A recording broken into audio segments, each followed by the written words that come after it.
Giving our praises to Yahweh Ba'Hashem Yahushai Ba'Hashem Harakakodash. Double honors to all the elders and the apostles of Great Millstone for teaching us this truth. Sanitation to all the sincere elect out there. Keep fighting out. I'll come out there. Yes, man. Solomon's power, wealth, and wisdom. We're going to discuss that in this lesson. Some of the facts, his wealth and his wisdom. We're going to scratch the surface on that because it was to infinity. And there's a lot of things that we know through a hazy glass. We soon see everything clearly. And we need new bodies to get everything. As Yahushua said, there's certain things he would discuss with you, but you are not ready to bear them at present. And that's a whole new video, that is. But Solomon's wisdom and his wealth. Let's touch on some of that right here. Solomon, let's start with around 29. 1 Kings 4 and 29 says, and God gave Solomon wisdom and understanding, exceeding much and largest of heart, even as the sands that is on the seashore. That's to be able to take on a lot, largest of heart.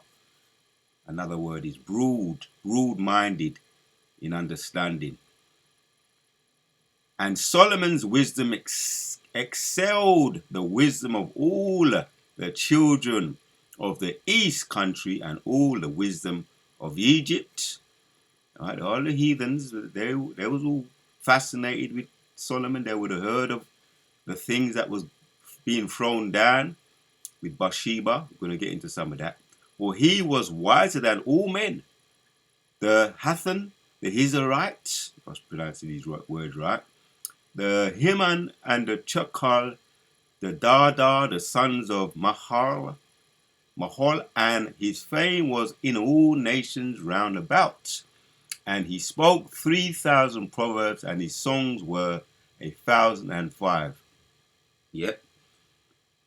We read about his wisdom of Solomon. We read some of his wisdom in the Proverbs, in Ecclesiastes, right? His wisdom is all around, well known throughout out of the whole nations, within and without the nations. And he spoke of trees from the cedar tree that is in Lebanon, even the hothip that springeth out of the well, and spoke also of the beast, and of the fowl, and of the creeping things, and of the fishes. And there came of all the people to hear the wisdom of Solomon from all kings of the earth, which had heard of his wisdom. When you get into a bit of it, his name. I want to just check out some fact checks right here, right now. I'm fact checking his name, what it meant. I may have gone over this before, but probably getting a bit more understanding and meanings of words. The meaning of his name, Solomon, HAT 10,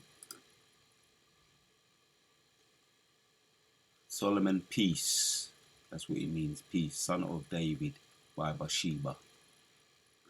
Right, and that's what his name means, peace. So let's get into some of that interesting of the wealth, Solomon's officials, his status. He had many hats. He wore many hats, so to speak. And he had a whole load of wealth. Solomon's power, wealth, and wisdom. Some of the facts of Solomon. What does Google say? So, yep. When you get into the scriptures, he also gave me scriptures when I typed this in. King Solomon understood the language of animals. He understood everything about the animals and birds. Everything about them. And reptiles and fish sent by kings from all over the earth who had heard of his reputation. People came from far and near to listen to the wisdom of Solomon. He understood everything about the animals. When you get into it, he had that communication ability. If you've seen some of those movies, where animals be communicating. One movie is Doctor Dolittle, and once again he was a prerequisite, an example of how we're going to be reigning. He was in league with the animals, and we're going to be in league with the animals to be able to communicate with the animals. So he could have been, not could have been, he was on a high level, as the wisdom says. And as we just read as well, how many proverbs did King Solomon speak? 3,000 proverbs, and he wrote 1,500 songs. Yep, Solomon's wisdom was written down and preserved for future generations. Many of the 4,000 proverbs he wrote are recorded in the book of Proverbs. Right, Proverbs. Solomon also is credited with writing songs of Solomon,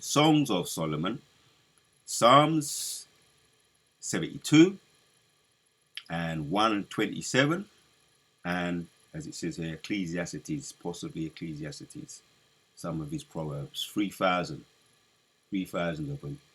When you get into some of the facts, as a matter of fact, yeah, it does mention that. I did read that in 1 Kings 4:32 says, and he spoke 3,000 proverbs, and his song were 1,005. Right, he backs it up. He's correct on that. Just some of the facts I found curious. I was looking them up, and title of this movie is gonna be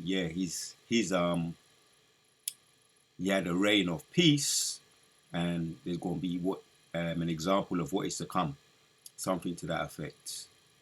Solomon, yeah. So his monarchy reigned for 40 years. His reputation as a monarch centered about his great wisdom, right? Because you got these scriptures talk about the heathens. They're like a breath; they come and go. Right, here today, gone tomorrow. Heathens' lives there, and the monarchy. Queen Elizabeth now is gone. Right, Prince Philip now is gone. Right, we had it was showing the inauguration of Prince Charles, who's king at the moment. I think it was last year. Might even be. Time is going so fast. Might have even been the year before that. His inauguration, Prince Charles, who became king, his inauguration wasn't too long ago. But as the scriptures talk about their reign, right, there as a breath, right, as the grass, they're here today, they're gone tomorrow, right, as a breath. So their reign is futile, it's short-lived, right? But our reign, the 40 years, the 40 represents mercy. 4 represents mercy, and that was how he an example of how when he reigned, right? He had power, wealth. He was merciful. What's that woman that came to visit him? As a matter of fact, some of the facts. Get into some of the facts. It helps us with the point. You say that he reigned 40 years. I've got to do more about if the scriptures reveal how old he was when he died. I don't see it yet, but Lord willing, get into some of that. But he reigned 40 years for sure. And his parents were David and Bathsheba. His name portended a reign of peace. Once again, the example that he lived was an example that we will only have it peace, everlasting. He asks for wisdom. Right, scriptures all back all of these up, all these facts here. King Solomon's facts, they will be backed up in the scriptures. His first case involved 2 mothers fighting over the baby, and that was an example of psychology, right? Getting into the psyche of the emotion. When he did that, that was his first. According to the scriptures, that was the first case of him being a judge, sitting on the judgment seat. And yes, and likewise, we're going to be on the judgment seat too. People are going to bring us cases. We're going to have slave masters under us. They're going to handle certain cases, but then when the cases get a bit more serious, they're going to come up to us, and we're going to handle them with wisdom also. as King Solomon did, because we're judges. We're going to be laying down the law, the judgment, the jury, and the executioners. That's going to be us, the 12 tribes, the 144,000 under King David, of course. King David under Yehoshai, Yehoshai under Yehovah. But we're going to sit on the thrones to judge cases too. Hence why we're going through this this refinery. This refining was taking place now with us as High Priest Yaquab. It might have been other Bibbons. No, it was Yaquab who gave us the example of, we've got to learn both the left-hand side and the right-hand side so that we can be judges. When we sit on the judgment seat, we're going to judge righteously with full understanding and broadness of heart. Yep, broadness of heart, full understanding. He built the holy temple. He understood the languages of animals and birds. Yep, I can see that. Right, being that he understood, he had a broad heart. He had to communicate with them. Once again, we're going to have that ability. We're going to have league. Going to be in league with the animals. The Queen Bathsheba, right? And so he gave examples. He taught Queen Bathsheba. She did that. That wasn't no. He taught Queen Bathsheba. That's how you say that. Right? Google's going off a little bit there. He taught Queen Bathsheba. Right? Weren't no test going on. He told her what was going. He threw it down to her. Right? And she would have been impressed, no doubt.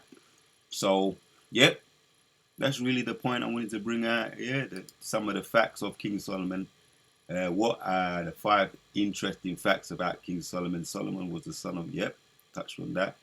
Known for his wisdom. He wrote much of the wisdom literature. Yep. Built in the temple, Jerusalem. He had, I've done a video on this in the past. He had 700 wives and 300 concubines. So many foreign wives, right? Yep, there you have it. Some facts, I wanted to get into some of that. The scriptures back up this point as well. How many